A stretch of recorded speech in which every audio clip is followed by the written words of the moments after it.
ازيكم يا جماعة عاملين ايه؟ انا طالع اتكلم النهاردة علشان مستاء جدا وحزين على حال الكرة المصرية، اللي هم برضو القائمين على الكرة المصرية الفسدة. عايزينها برضو اهلي وزمالك، وما يبقاش اي نادي تاني ياخد جزء من التورتة الجماهيرية او الكحكة الجماهيرية. بيطلعوا انديه دلوقتي تبقى عايزينها في المربع الذهبي، زي بيراميدز اللي عمره ما هيبقى له جماهير، فيوتشر اللي عمره ما هيبقى له جماهير.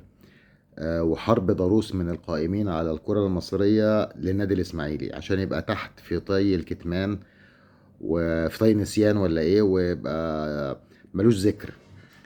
وهم مش عايزين ينزل درجة تانية على فكرة، وبيلحقوه لو نزل درجة تانية. يقول لك الحق الإسماعيلي القطب الثالث للكرة المصرية وهو تحت، علشان ما ينزلش ويحصل مشكلة لا قدر الله في الأمن من الجماهير، يعني إنها من كتر استيائها تعمل مشكلة في الأمن. ولا قدر الله ده مش هيحصل ان شاء الله باذن الله. لكن هم عايزينها النادي الاسماعيلي يبقى تحت، ما يبقاش حتى في المربع الذهبي او كده، او في وسط الجدول. النادي الاسماعيلي شاءوا ام ابوا هيفضل الضلع الثالث للكره المصريه، ثلاثي اضلاع الكره المصريه. الكره المصريه كرياضه غصب عن التخين من القائمين على الكره المصريه اهلي زمالك اسماعيلي، ومفيش نادي رابع ولا خامس على فكره. هم اهلي زمالك اسماعيلي فقط.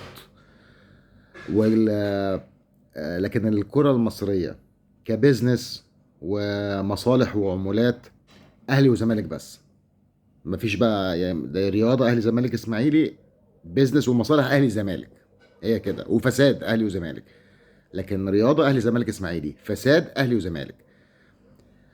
لازم الناس تعرف حاجة، ان الجماهير اللي في القاهرة، جماهير القاهرة اهلي وزمالك واسماعيلي، في ناس قهروية كتير جدا زي ومشاهير سيليبرتيز بيشجعوا الاسماعيلي كفريق اول ليهم. فالجماهير في مصر وفي القاهرة اهلي وزمالك اسماعيلي، مش اهلي وزمالك. مهما يحاولوا يتكلموا في الاعلام ويقعدوا يقولوا كل شويه اهلي وزمالك اهلي وزمالك اهلي وزمالك اهلي وزمالك، لا، الاسماعيلي طلع التالت كرياضه، طلع تالت الكره المصريه. لكن اهلي وزمالك اهلي وزمالك اهلي وزمالك دي مصالح بقى وعلاقات وسبوبه وفساد. كل واحد بيجامل النادي عشان بيطلع له مصلحه والكلام ده كله. وزي كل دول العالم كلها مفيش حاجه اسمها قطبين الا الدوريات التعبانه، زي الدوري الالماني التعبان، زي الدوري الفرنسي التعبان. لكن ايطاليا، اسبانيا، انجلترا مفيش الكلام ده.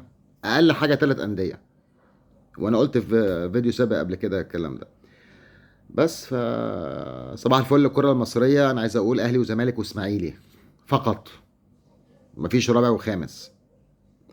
الكرة المصرية أهلي وزمالك ده فساد وعمولات وسبوبة ومصالح وعلاقات، مش رياضة. الرياضة الكرة المصرية أهلي وزمالك وإسماعيلي.